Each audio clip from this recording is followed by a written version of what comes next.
Our Nancy Cordes is tracking the fallout on Capitol Hill and joins us now by phone. Nancy, thanks so much for being with us. I know it's a busy day. What more can you tell us about today's meeting? Well, you had all the Senate Democrats in one room trying to figure out how they can best put pressure on Senate Republicans to broaden this investigation.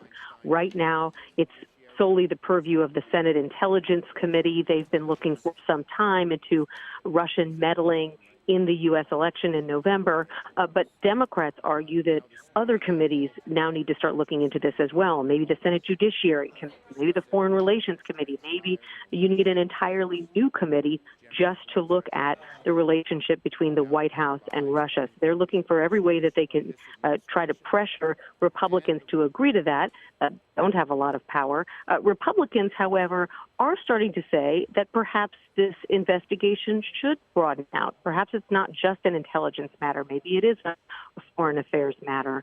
Maybe there are legal issues. And so you start to hear some chatter, even on the Republican side, Jamie, about whether this investigation should get a little bigger than it already is. Do you think they could come together and do a bipartisan investigation here with what you're hearing? There hasn't been a lot of enthusiasm among most Senate Republicans. There are a few, like Lindsey Graham, like John McCain, who have said in the past that they would be open to that. But so far, most Republicans do not appear to be enthusiastic about that. They say that the Senate Intelligence Committee is more than equipped to do this work. They say a lot of the information that's being reviewed is highly sensitive, needs to be viewed behind closed doors, that the Senate Intelligence Committee is very familiar with this kind of work, and that if you started now all over again with a new committee, basically you'd be starting back at zero, and it would take months to get up to speed. Democrats say, well, that may all be true, but also if you're doing this investigation behind closed doors, that shields it from the public.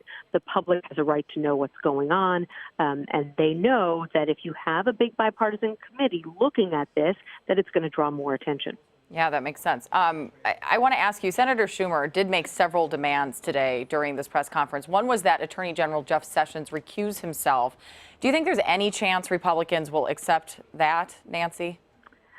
They say right now that it's just premature to make a call like that because there is no indication that Flynn himself is being investigated by the FBI and that he himself would face any kind of charges. They say that that's a question that could be answered in the future, but as of right now, they say that Sessions is someone who is very independent, knows his own mind, and is certainly capable of overseeing an FBI investigation and any prosecution. But, it's possible that that could change if an FBI investigation, if a DOJ investigation started to look more real, more concrete.